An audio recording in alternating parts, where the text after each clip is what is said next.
Halo sobat semuanya, saya Muhammad Fauzan, seorang trainer public speaker dari Smart Public Speaking School.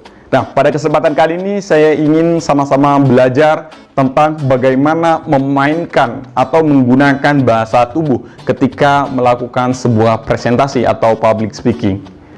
Nah, kita tahu bahwa body language atau bahasa tubuh itu adalah senjata tertajam dalam sebuah public speaking.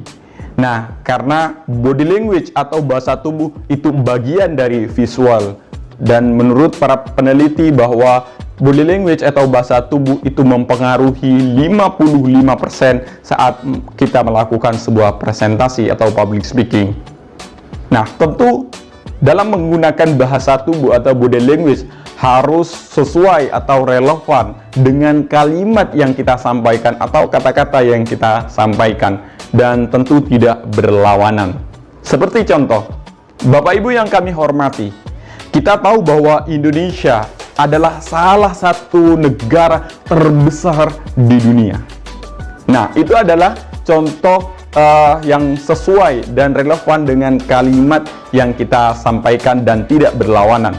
Nah, contoh yang tidak relevan atau tidak sesuai dengan kalimat yang kita sampaikan dan berlawanan adalah misalnya, Bapak Ibu yang kami hormati, kita tahu bahwa Indonesia adalah salah satu negara terbesar di dunia.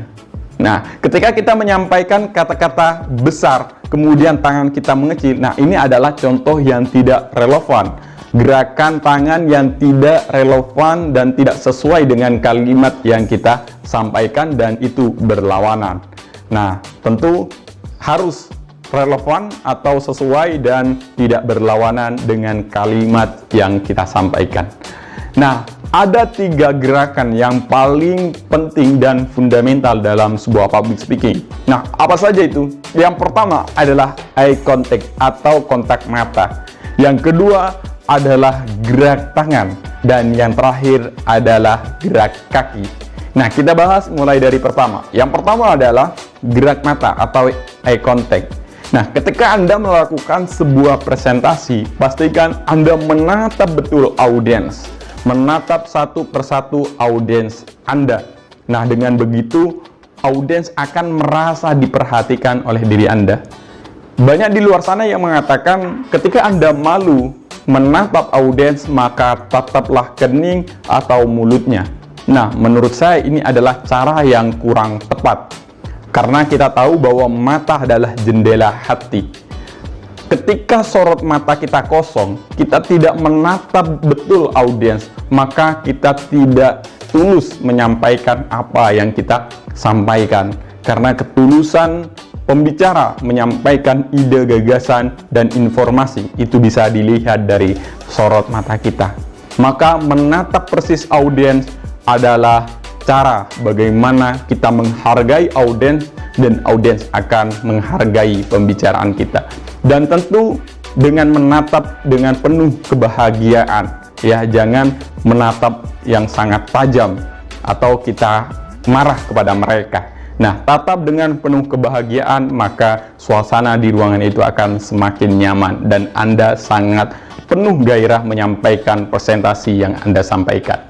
Nah, kemudian gerak yang kedua adalah gerak tangan. Ya, ketika Anda melakukan sebuah public speaking atau Anda melakukan sebuah presentasi, maka gerak terbaik adalah gerakan tangan yang terbuka, tidak tertutup. Nah, apa saja gerakan yang tertutup? Misalnya Anda menaruhnya di belakang, atau Anda menaruhnya di saku, atau Anda menaruhnya di pinggang, atau Anda justru melepas tangan Anda. Misalnya, Bapak Ibu yang kami hormati, hari ini kita akan belajar tentang public speaking. Nah, bayangkan saja ketika seorang pembicara kemudian menjelaskan sesuatu ide, gagasan, dan informasi, kemudian melepas tangan atau menaruh di belakang atau menaruh di saku, maka akan terlihat canggung. Kemudian kalau menaruh di saku akan terlihat Anda seorang yang sombong, songong, dan lain sebagainya. Maka Anda harus memiliki gerakan-gerakan yang high poses, gerakan yang benar-benar mempengaruhi audiens Anda, yaitu dengan cara membuka tangan Anda mengekspos tangan Anda. Nah, itu cara yang kedua. Kemudian gerak yang terakhir adalah gerakan kaki. Ya, gerakan kaki. Dalam sebuah public speaking, Anda harus benar-benar menguasai audiens. Anda harus menguasai panggung.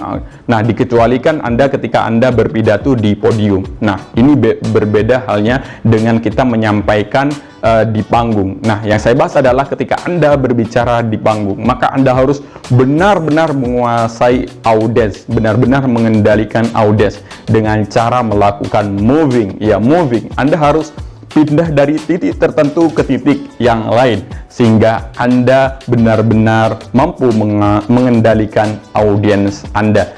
Nah, pertanyaannya adalah bagaimana ketika audiensnya ribuan orang? Nah, caranya sederhana yang sudah saya sampaikan kemarin, yaitu dengan cara lakukan sapu segitiga. Apa itu sapu segitiga?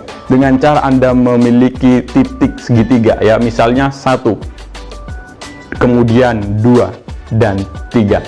Nah, dengan cara begitu maka seluruh audiens akan merasa bahwa dirinya diperhatikan. Ya, tidak perlu Anda menatap satu persatu persis audiens Anda. Nah, karena itu membuat audiens ilfil. Ya, jadi ketika audiens Anda ribuan orang, maka cukup dengan menggunakan teknik sapu segitiga. Nah, 3 tips ini, 3 gerakan bahasa tubuh dalam public speaking yang mampu memberikan presentasi Anda jauh lebih baik, lebih signifikan. Nah, yang pertama adalah gerak mata. Ya, tatap persis audiens Anda. Kemudian yang kedua adalah gerak tangan, dan yang terakhir adalah gerak kaki. Ya, itu saja, mudah-mudahan bermanfaat. Bila Anda suka dengan channel pengembangan ini, jangan lupa subscribe agar tidak ketinggalan video-video pengembangan yang lain. Saya Muhammad Fauzan, seorang trainer public speaker dari Smart Public Speaking School. Izin undur diri. See you. Wassalamualaikum warahmatullahi wabarakatuh.